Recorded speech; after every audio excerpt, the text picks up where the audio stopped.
proceed po ako. So, sabi ni Sir, if wala pong OR yun, professional, need pa po ba mag-withhold? Yes po. No? As alam ko po, na-clarify ko po palagi. When we are talking of expanded withholding tax, what we are after is the nature of transaction. Doon po tayo sa nature ng transaction. Irrelevant po or hindi po necessary na kung ito ay merong support, kung ito ay merong OR, kung ito ay merong sales invoice, kung ito ay may kontrata. No? So, hindi po siya prerequisite sa withholding tax. Okay? Minsan ho kasi yan po kasi yung maling conception ng mga maling perception ng tawag doon ng mga taxpayer. Kaya pala sila hindi nagdideduct ng EWT kasi walang support. Hindi po ganon. No? Kaya pala hindi nagdideduct, nagbabawas ng 5% kay Miss Andrea as lessor kasi si lessor hindi nagbibigay ng OR. Hindi po ganon. Pag expanded withholding tax, transaction po ang pinag-uusapan. No? Kung meron kang rental, whether may support o wala, obligation natin, obligated tayo to deduct 5%. So, ganun po siya. Ganun yung ating principle doon. When we are talking of expanded withholding tax. Okay? Then, sabi ni Sir, if wala po, paano po siya sa report sa tax accounting? Okay? For purposes of EWT, mag-withholding yan. Kasi rental kasi siya. But sa financial accounting, may re-record siya as expense. Diba? Mare-record siya as expense. Why? Kasi binayaran mo naman talaga. Kahit ang support niyan ay papel, expense naman talaga yon. Parang example ko po yun kanina nung office supplies. Bumili po ako ng 100,000 na office supplies sa Divisoria. Expense po yun for financial accounting. But for tax purposes, okay, since ang support lang ay papel, yellow pad, 100,000 yellow pad lang yung support, hindi siya pwedeng maging deductible expense for tax accounting. Why? Kasi hindi po nag-comply doon sa requirements for deductibility. Okay? So, ganun po yung thought process natin sa ganung konsepto. No? So, kasi dapat binabantayan po yung documentation. Okay? Sige po, proceed po ulit ako. So sabi natin, pag professionals, dapat pag individual yung professionals, 5 or 10%. Pag corporation, 10 or 15%. Okay? So nasa listahan po kung sino-sino yung mga professionals. Usually nakalatag po dyan yung professionals. Ayan po, Ayan, those individually engaged in the practice of profession or colleagues. Yan, nakaano po yan, nakaisa-isa. Basta yung mga PRC regulated. Yan, so yung mga yan, no? Next, number 2, professional entertainers. Halimbawa Sir, may bearing po ba if mali yung nakalagay na ATC sa 2307 na nai-issue? Ibig sabihin, tayo po ang nag-i-issue ng 2307, no? Tama po ba, Sir Nick? Yes, okay. May bearing po yun. May bearing po yun. So, dapat aalamin natin kung ano po yung ATC. Okay? Usually yung sinasabi nating ATC, ito po yung alphanumeric tax code. Okay, sa ATC po kasi, ang critical dyan ay yung 2%. Dyan po kasi sa EWT rates, dalawa po yung 2%. Critical po kasi yung paggamit ng tamang ATC doon. Mamaya i-discuss ko, no? Kasi yan po yung hindi po nakikita ng iba na taxpayer. Basta nakitang 2%, itong ATC na to, hindi kinakailangan ma-identify. no? Kasi may implication po yun in the future. No? Sige po, babalikan natin si Sir. Okay? So, sabi natin, tayo ay nag-Christmas party. Okay? So, since may party, nag-invite tayo ng singer. Kunwari, si Regine Velasquez, professional entertainers. So, kung babayaran mo yung singer, si Regine Velasquez, o ede, merong withholding yun. 5 or 10%. Okay? So laging ganun ha. So, dapat meron. Okay? Eh sir, kahit hindi nagbigay ng OR, again, kahit nga po hindi nagbigay ng OR, the fact that you are paying for the services of these professional entertainers, you are obligated to deduct the EWT and remit the same to the BIR. Okay? Then, professional athletes, okay?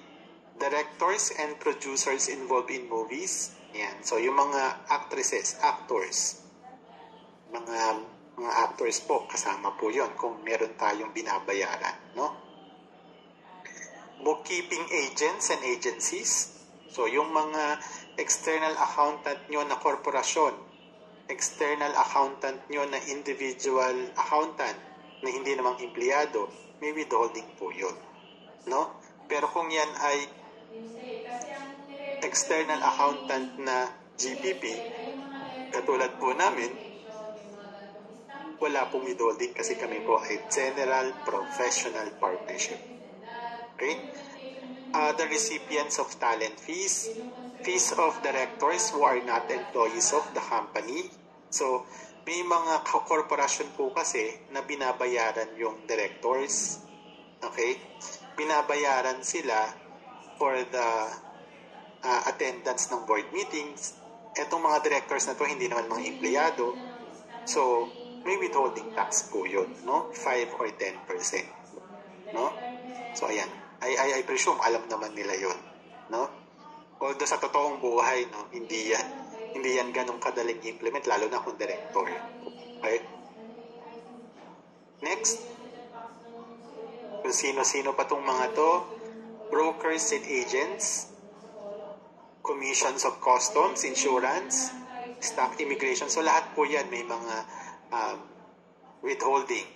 Pasok po yan under ng professional fees, talent fees for services rendered. Okay? Ayan. Ayan. So, nasa listahan po yan. Basta professionals po, may withholding. Sir, may memorandum po ba regarding sa pag-withheld minsan po case may mga supplier or talent na ayaw magpa-withheld? Yun nga po, yung issue on the ayaw magpa-withhold or magpabawas, sabi ko nga po kanina, si Miss Andrea ayaw pong mag-deduct, ayaw magpa-deduct ng 5% kasi nagagalit siya. Kasi usapan daw namin 100,000, ayaw niya tumanggap ng 95. Pag tinanggap niya yung, pag nag-deduct daw ako ng 5,000 sa kanya, papalisin niya ako sa commercial building. So, ganun po yung mga exaggerated na lagi kong example, no? So, again, hindi natin kasi siya pwedeng maging defense na kaya pala hindi tayo nag-withhold kasi because ayaw nila. Kasi wala akong choice. Hindi kasi ganun eh.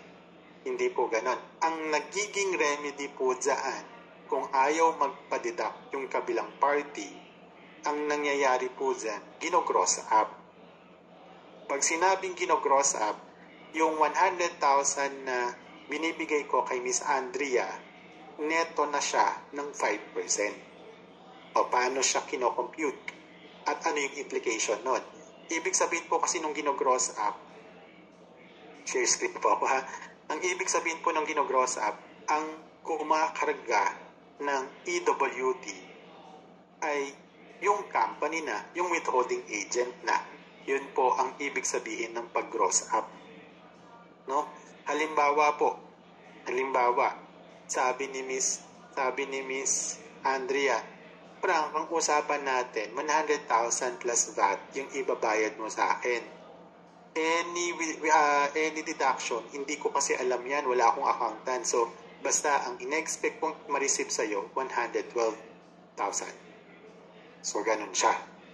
pag binawasan mo ko, umanap ka, umalis na lang dyan sa building ko. So, ganon.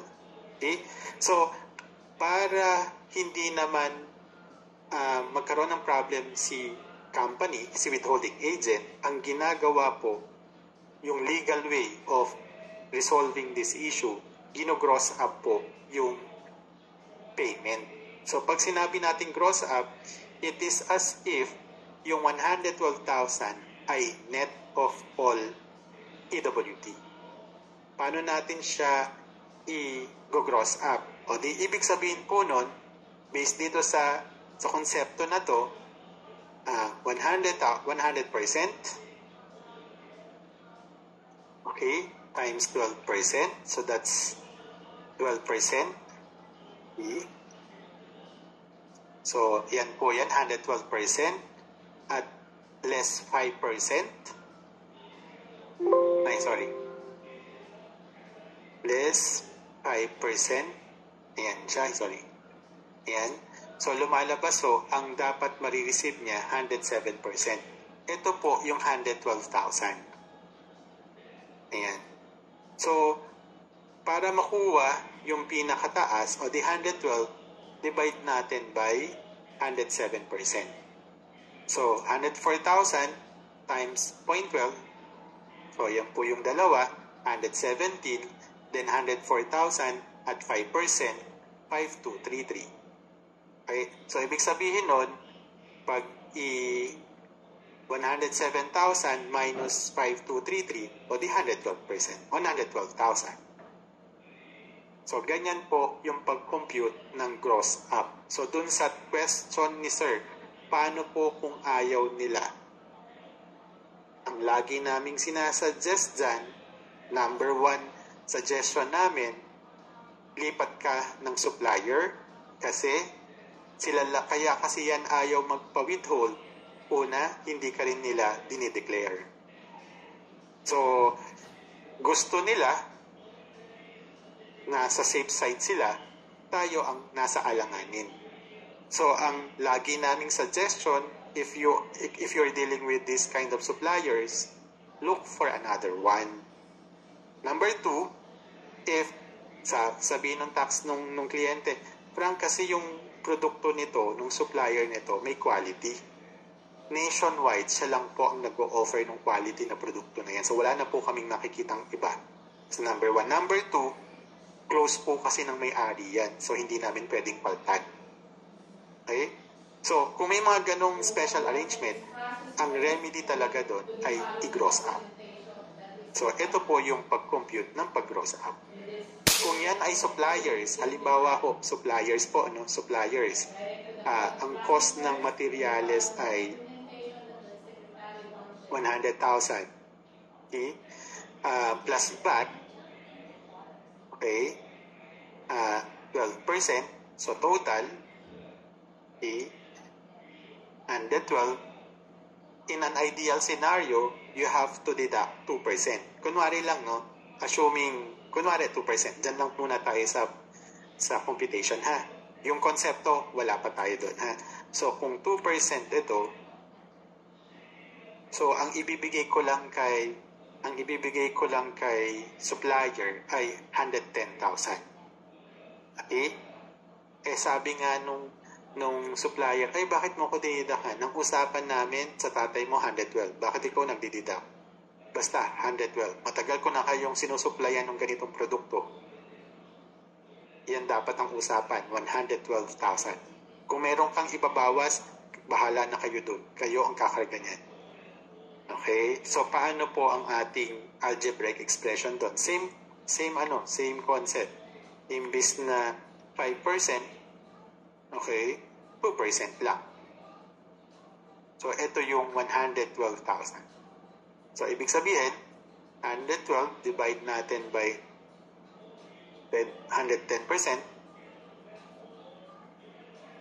Then, at 12%, so, add nun, 114, 2% of 101, excuse me.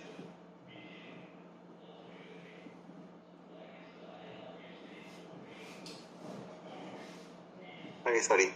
So, ibig sabihin, 114 minus 2036 is 112. So, ganyan po. No? So, ginogross up. Ang gastos mo talaga sa kanya, hindi lang 114. Hindi lang 112. Ang gastos mo sa kanya, 114,000. Ikaw ang kumarga ng 2,036. Okay?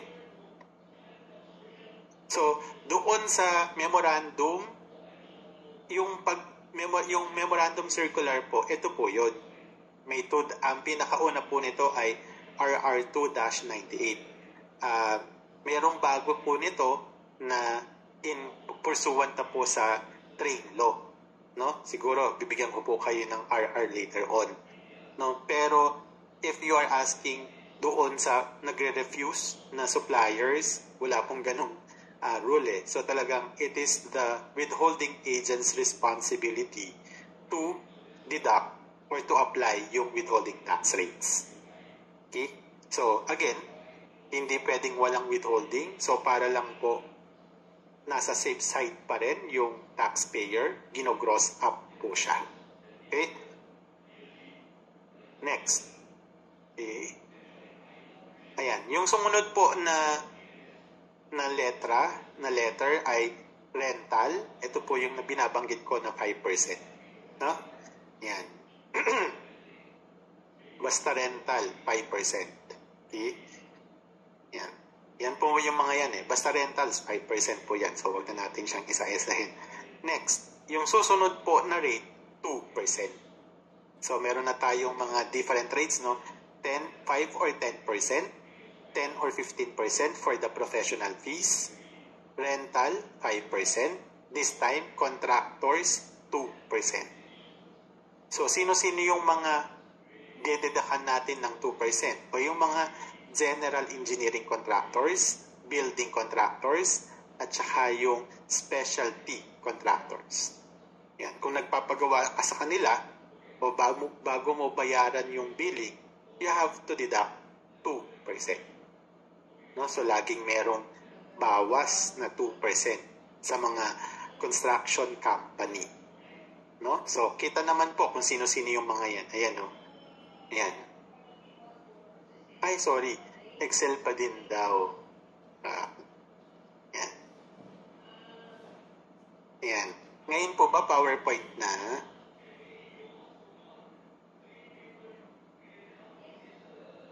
Ayan, yes. Ayan. Buti na lang. Medyo madami-dami na rin ako nasasabi. Sige. So, ulitin ko ulit. So, sabi natin, yung mga rates na EWD rates na alam na natin ay yung professionals. Ito po yon. Rentals, 5%. Yan po yan. Okay? So, nasa listahan po nyo yan. Basta po rentals, no, laging meron siyang 5%. Iba-iba po kasi siya, oh. Madami siya. No? So, basta rentals, 5%. Okay? Usually ho, basta pag nakita nyong payment of rent, o basta merong laging 5%. Kasi requirement po siya. Okay? Next, sabi ni Ma'am Mary Chris, opo, isasend ko po sa inyo. Bibigay ko po sa inyo yung Excel para po meron kayong balikan. Although again, lagi ko pong minimension no, na i-decipher nyo lang kasi along the way nag-hide na po ako ng row, nag-hide na po ako ng column, minililiitan ko na. So, paki-decipher lang po. No? Ayan. For the contractors, sabi natin 2%. Every time meron kayong ipinapagawa sa construction company, dapat may withholding yun. No? Basta any construction company, may withholding. No? So, ayan siya ha. Usually, ang laging sagot dyan ng maliliit na contractor, wag mo nang i-withhold, tapos, ito na lang yung basis. So, ganun. Usually, ang problem po kasi nun, kaya po may ganun, para hindi nila i-report. Kayo po yung sila ang nasa safe side, kayo po ang may exposure. Okay? Item number 4. Other contractors, 2%. Okay? 2%. Yan. So, medyo may listahan po yan. Usually ho, ang palaging na-encounter natin dyan, letter D, letter E, yung transportation contractors, letter F, printers, letter G, agencies. Yan. Okay, so may mga 2% withholding yan. Okay? Yan. Ano ba yung letter E? Ang sabi kasi niya dyan, meron siyang 2,000 per month regardless of the number of shipments during the year. Kung meron po kayong pinapadala sa DHL, FedEx, yan, whatever kind by land, air, and water, yan. Okay? So, at least 2,000 per month, you have to deduct na 2%. Ang question dyan, sir, alam po ba ng FedEx yun?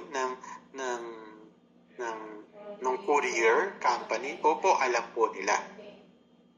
Kaya nga po ang tawag doon, ang palagi naming suggestion, para hindi ho sila magreklamo every time na magdideduct kayo, you have to prepare na din yung 2307. Okay? Yung 2307, ipe-prepare nyo na. Para kung nagbawas man kayo, since papaltan nyo rin naman po ng 2307, hindi po sila magre-refuse. Okay? Printers, bookbinders, pag po kayo nagpapaprint ng SI, pag po kayo nagpapaprint ng SOA, OR, yan, ng reports, kumari, ng mga company reports, naka-bookbind, may withholding po yan, 2%. No? So, naka 2% po yan. Letter G, messengeriyal, janitorial, or yung mga yung labor agencies. Yan, may withholding po yun, no? 2%. Ha?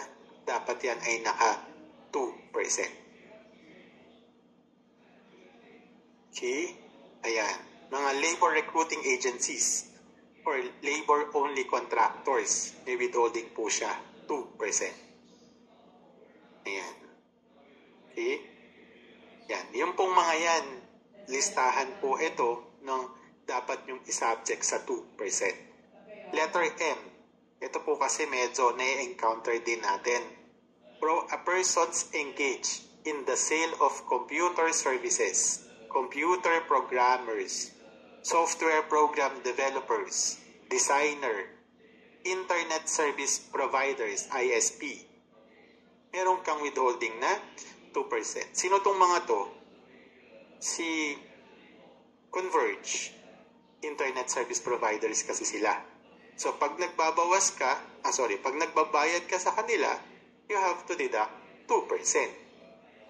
PTNT, ISP sila, Internet Service Providers, 2%. Sky Cable, Internet Service Providers din po sila, 2%. Pero po, yung mga telcos na naka-bundle sa telepono, sa landline, yung internet, hindi po siya considered ISPs, no?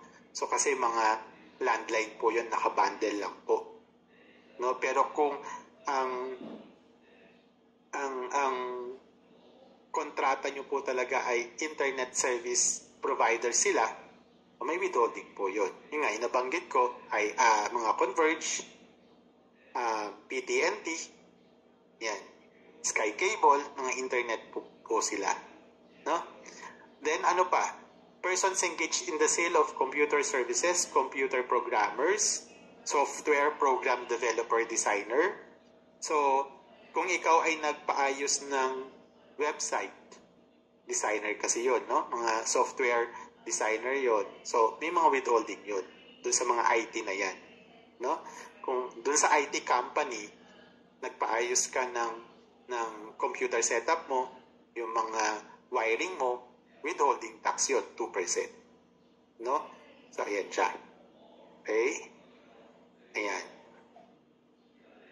I think yung the rest, ang nakalista naman po dyan, no? So, hindi ko siya ganun i-detalye. In relation dun sa nabanggit ni Sir, lahat po ng 2% dito, di ba ho? Ayan ho, 2%. At saka itong certain contractors, 2%. Yung alphanumeric tax code, na gagamitin nyo dito ay nasa ATC 120. Yan, 120 po, no? ATC 120. Okay? So, lahat ng binanggit ko, yung number 1 hanggang ngayon, lahat tayo ay applicable, whether ikaw ay ordinary taxpayer or top withholding agent. Okay? Ordinary taxpayer or top withholding agent. Yung susunod po na requirement, applicable lang siya sa top withholding agent. So ito po yung binanggit po kanina or kahapon na ano yung difference ng dalawa.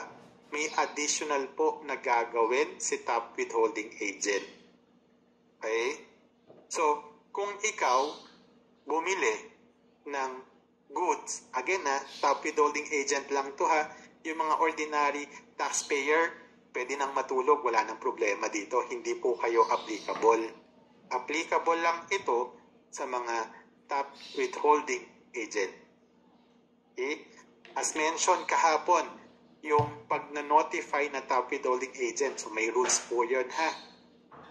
So hindi ito self-declared na top withholding agent, so dapat may documentation that you are one of those top withholding agent na mention ko po yun kanina or kahapon, no? So kung ikaw ay top withholding agent, meron kang additional obligation. Mag-deduct ng 1% for the goods, mag-deduct ng 2% for the services. That's the general rule. Okay? Ngayon, dito sa 1 or 2%, okay? Again, nami-mention ko ulit yung 2%. Yung ATC kanina na 2% on the contractor, other contractors, and certain contractors, yung 2%, yung ATC na gagamitin doon ay 120. Yung ATC dito sa 2%, ang gamit po dito na ATC ay 160. Okay? Babalikan ko yung question ni Sir. Meron po bang implication yung 120 at 160 na ATC? Yes. Same withholding tax rate, 2% lang. Nagkaiba lang doon sa alphanumeric tax code. Okay? Ano yung possible implication? The fact that you are using ATC 160, you are claiming, you are admitting that you are one of the top withholding agent. The fact that you are actually admitting that you are one of the top withholding agent, yung pagiging top withholding agent, dapat yan ay consistently mo sinusunod. O ganun siya ha. Hindi yung gamit ka ng 160, pero yung 1% hindi ka nagdideduct. O mali yun. Matatanong ka talaga ng BIR doon. Pwede mo bang sabihin, sir, erroneous lang po kasi akala ko po yung 2% hindi po magmamatter. Pareho naman pong 2% yan. ATC lang po ang pinagkakaiba. Nagmamatter po yon, no? So, the fact that you are using 160, ATC 160, at ikaw ay isang ordinary taxpayer, pero gumagamit ka ng 160, ibig sabihin nun, sinasabi mo na ikaw ay isang top withholding agent. Okay? So, ganun po yung implication nun ha. So, dapat malinaw talaga tayo.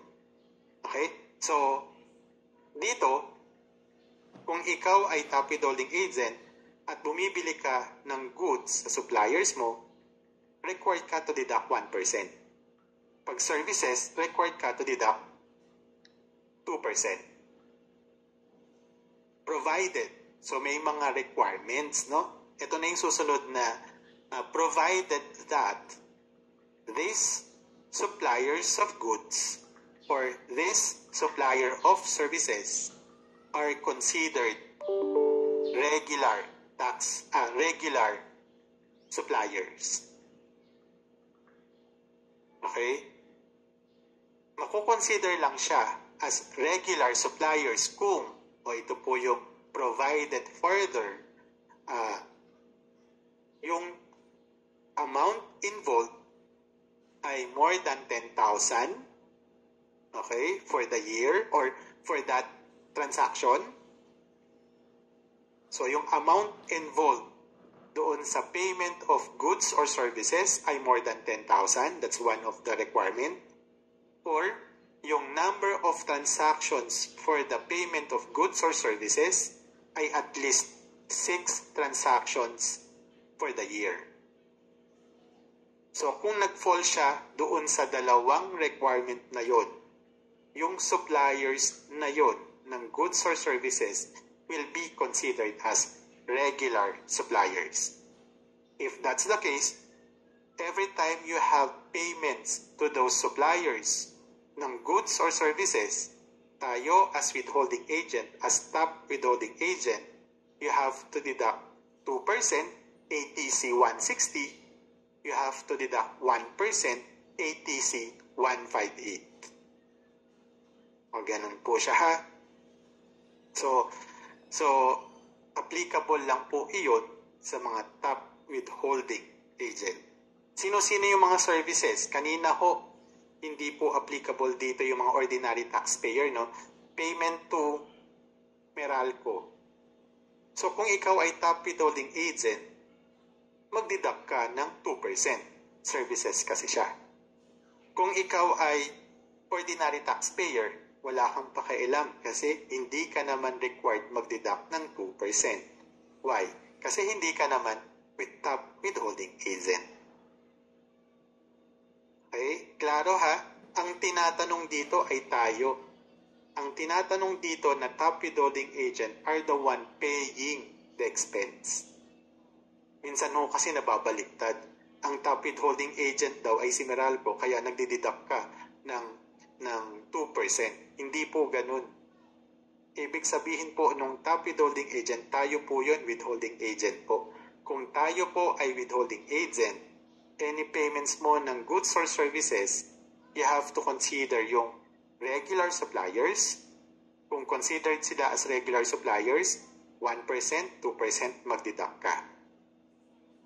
Again, yung consideration para makonsider sila as regular suppliers, dapat daw po 10,000 yung amount, more than 10,000 yung amount, or at least 6 transactions in a year yung transaction mo sa suppliers na yon regardless of the amount. O, klaro yun ha. So in that case, magiging regular supplier. Pag hindi na-comply yung dalawang requirement na yon, ang tawag sa kanya casual suppliers. Pag casual suppliers, walang withholding. Bakit walang withholding? Kasi less than 10,000. Kasi less than 6 transactions in a year. So, ang tawag sa mga suppliers na yon, casual suppliers. So, pag casual suppliers, walang withholding. Para tayo doon na. So, ang may withholding lang po ay yung mga regular supplier. Okay? Sir, paano kung di po regular or monthly one-time lang po yung expenses na kanya? Need pa rin mag-withhold like LBC also regardless of monthly. Okay. Doon sa LBC po, nabanggit po kasi dito siya, no? Lahat po tayo dito ay applicable. At least kung at least yan 2,000 in a month, kung more than 2,000 in a month, yung purchases mo, yung payment mo na kay LBC, may withholding na yan. Kung more than 2,000. Kung below 2,000 yan, wala akong withholding yun. Kasi malinaw po to at least 2,000 per month regardless of the number of shipments during the month. Usually ho, ang ginagawa namin dyan, kasi ho, ang medyo trabaho din kasi sa accounting, no? So sir, dapat binabantayan pa namin yung payment sa LBC. Oo, paano kung tawag doon, May 31, nasa 1,999. Before 5 o'clock, nagkaroon ng additional na transaction, na breach yung 2,000. Di paano hindi? Hahabulin pa namin yung withholding. Kaya nga po, ang lagi naming suggestion para wala na pong monitoring, any payment po sa LBC, magdeduct na lang po kayo ng 2%. Tatanggapin ba ng LBC yun? Yes po, basta magdadala lang po kayo ng 2307. Alam po ba nila yon? Yes po, alam po nila yon. Okay? Ito po kasi, pag sinabi na, bakit ka nagdideduct, hindi ka naman top withholding? Hindi po, kasi po, dito sa grupo na to, lahat po tayo ay applicable. Whether ordinary or top withholding, you have to deduct 2% for the payment to LBC. Okay? Next, sir, sa mga accruals, kailangan na ba mag-set up or record ng EWT? Okay. Dito po sa withholding taxes, when we are talking of withholding taxes, pag sinabi ko pong withholding taxes, no, compensation and expanded. Diba? Withholding tax on compensation, you are dealing with employees. Withholding tax on expanded withholding tax, you are dealing with suppliers. At that time, ang rule po sa withholding taxes, at the time of accrual or recording, ang rule po doon, paid or accrued, whichever comes first. Asan po yung rule na yon? Andito po siya, doon po sa dulo pa. Sorry. Nasa dulo pa po nung slide. So, pero nasusulat po yun, no? Yung rule po sa withholding, paid or accrued, whichever comes first. Kung ikaw ay nag-a-accrue na ngayon, yung related EWT should be recognized. Kahit yan ay nasa accrual stage pa lang. Okay? Kasi ang rule, paid or accrued, whichever comes first. So kung hindi ka man nag-accrue pero binabayaran mo na, o babayaran mo na rin yung EWT kasi wala kang accrual, binabayaran mo na, babayaran mo na din yung EWT. Okay? Kasi anong ibig sabihin nun? Sir, hindi na ako mag-a-accrue. Pero babayaran ko na po in advance yung aming engineers. May withholding na po kaagad yun? Yes. Kasi ang rule, paid or accrued, whichever comes first. O, ganun po yung rule ha. Yan. Okay? So again, dito sa 1 or 2%, yung 1%, yung ATC na gagamitin natin nito ay WC or WI 158. For the 2%, we have to use ATC 160 or 160. Yung 120 na 2% din ang rate, ginagamit lang yon ng ordinary taxpayer. Pero kung ikaw ay 2%, pasok yon sa kung ikaw ay top withholding agent at this pertains to, and that pertains to dito sa payment of services, 160 ang gagamitin. Okay? Ayan. So, medyo madami pa pong rates na kinakailangan. Yung po kasing mga nababanggit ko, ito po yung usual na lagi kong na-encounter sa taxpayer. Okay? Ngayon, question. Sir, lahat, so ibig sabihin, kung top withholding agent ka, lahat halos may withholding. Yes po. Pag bumili ka ng computer, goods kasi yon 1%. Pag nagpakain ka, bumili ka ng tawag doon, ng office supplies, goods kasi yon 1%. Okay? Pag ikaw ay tawag doon, nagpakain ka sa mga empleyado mo, representation kasi yon, or meals, services yun, 2%. So halos lahat pag titingnan mo, no, may impact sa EWT, lalo na kung ikaw ay top withholding agent. Eh sir, paano po yung mga transactions na process through company credit card? Okay?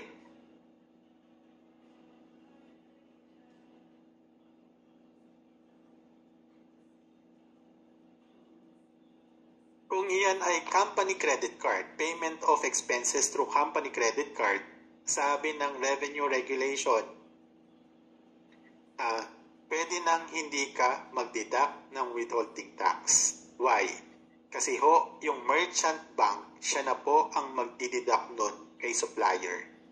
So sabi ng rules, kung yan ay ginamit mo ay company credit card, hindi ka namin tatanungin kung meron ka o walang withholding kasi alam namin na ito ay company credit card. Okay, so pag ito ay nakita namin na company credit card, wala tayong problema sa expanded withholding tax. Kasi alam namin na ang nagdideduct ng 2 or 1% ay yung merchant bank. Okay? Paano sir malalaman na ang gamit mo na pinambili, assuming office supplies, ginamit mo ay credit card? Okay? Paano nila malalaman? At the time of examination po palagi yun. So, dun sa examination ng documents, huwag nyo pong kalilimutan i-attach yung charge slip. Baka ho kasi tinatapon nyo lang po, no? Para ma-establish na ito ay isang company credit card, you have to attach the charge slip. Di ba po, pag meron kayong company credit card, nagluluwal yan ng ng tape receipt doon sa maliit na terminal. Nakalagay doon, Metro Bank, Union Bank. So, yun po yung charge slip. Yun po ang magpapatunay that these particular expenses were paid through company credit card. So, in that case, pwede nyong i-justify, walang withholding yan kasi company credit card. Ito po ang support. So, wala po dapat akong assessment on the 1 or 2%. Again, that concept is applicable lang kay top withholding agent. Okay? Next. Doon sa credit card issue, sir, paano po ang ginamit po namin ay personal credit card? Kasi na-mention nyo, company credit card. Paano kung wala po kaming company credit card? Ang ginagamit po ng boss ko ay personal credit card sa mga pagkain, sa mga kliyente. Paano yun? In that case, may withholding yun. In that case, again, papasok yung ordinary and necessary for tax purposes. Hindi siya ma-consider as tax deductible. That's number 1. Kasi hindi nakapangalan sa company yung ginagamit niyang credit card. Okay, so yung po may mga implications po, no? So dapat tinitingnan po yung documentation. Paano kung meals like fast food pero lagpas ng 10,000 punta sa Jollibee mag-withhold o mag-work around doon, parang di po realistic? Usually ho kasi pag yan ay kapag yan ay company, meron po talaga kayong account doon. Meron po kaming na-experience din na supplier nyo na talaga siya. Every time may event, may ganun. Tapos, meron kayong arrangement doon sa fast food na yon. Minsan po, pumapayag sila. Babayaran nyo sila less the 2% withholding. O kaya naman, kung hindi pumapayag, dapat ang gagamitin ay company credit card. Yun nga lang, dapat company credit card para walang withholding. Okay? Usually ho kasi, doon sa issue na sa EWT, medyo mahirap po talaga dyan na i-comply, lalo na yung gasoline station. Okay? So sa gasoline station, syempre goods po yun. Kung ikaw ay top withholding, so every time magpapagas ka, no? Assuming yung ano na yun yung supplier na yun ay regular supplier. Okay? So required ka nang mag-deduct ng 1%. So, somehow may coordination pa yan sa driver mo. Tuturuan mo pa yung driver mo kung paano mag-compute, kung paano mag-accomplish ng 2307. So, medyo yung actual application, medyo hindi practical. Ang ginagawa ng iba po, since merong consideration, may requirements yung provided for yung dapat ay regular, lumalabas po dapat nasa iba-ibang suppliers yung ng gasoline, yung pinag-gasoline para hindi magpo-fall dun sa 2 requirements. Less than 10,000, less than 6 transactions. Okay? So, yun po yung nagiging workaround ng iba. Tama naman yun, walang problema. It's just that, again, pag nag-fall ka na dun sa regular suppliers, wala ka ng choice kundi to deduct 1 or 2%. Okay? Ayan. Okay? So, yan po, nasa listahan po yan, no? Ayan. Para lang po humabol yung meron pa akong 30 minutes. As promise po, magpapakita po ako ng mga BIR system. So, yung po mga na-discuss ko, andyan po yan. Ha? Andyan. Except ito, Yung mga final withholding tax naman po ito, ang merong obligation dito ay yung bangko or yung kabilang party. No? So, hindi naman tayo affected dito. So, more on reporting lang natin ito technical. Okay? Then, alam ko may fringe benefit tax din akong diniscuss dito. Ito po yan. Okay? Yung fringe benefit tax po, except for, binibigay ito ng korporasyon sa mga officers except rank and file. Ito po, ang nagbabayad ng buwis dito ay yung company. Naka-gross up po ito. So let's say, expenses for foreign travel. Merong yung mga presidente, pwede siyang i-allow as company expense provided yung related fringe benefit tax ay nabayaran. Ang pag-compute lang po nito ay gino-gross up. Halimbawa po, gumastos yung presidente ng 100,000 na foreign travel. Personal travel yun, hindi naman related sa business, no? Para lang, since siya ay presidente, so meron siyang ganong privilege, no? So, yung 100,000 divide by 65% times 35%. So, ganun lang po yung pag-compute ng FBT, Fringe Benefit Tax. Okay? Yan. Ang Fringe Benefit Tax po, ito ay quarterly. Okay? Every 25th po ito, every quarter. After the close of the taxable quarter. Pinatawag doon, nire-remit din po ito. If travel expense mo po abroad for business purposes, paano po report sa tax accounting? Kung yan ay business purposes, papasok yun as, usually nakapasok yan as deductible expenses po. Kung ano yan kung talagang ito ay related sa business operation. Okay? Kung ito ay foreign travel, wala pong VAT. Yes. Pero lahat, ibig sabihin po nun, lahat po yun magiging expenses. Okay? Expenses. Let's say for example, umattend kayo ng workshop, seminar sa Amsterdam, o lahat yun, let's say, assuming 250,000 yung nagastos, lahat yun, expenses po. Okay? Yeah. Okay.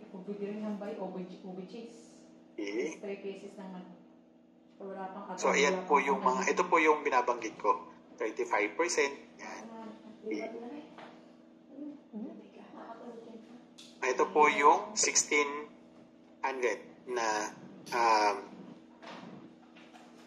ngayon po kasi is quarterly na siya hindi na po. Ang FBT po ay quarterly, hindi po siya monthly. No? Yan. Okay. Yung po kasing iba dyan na-discuss na natin. Okay. Ang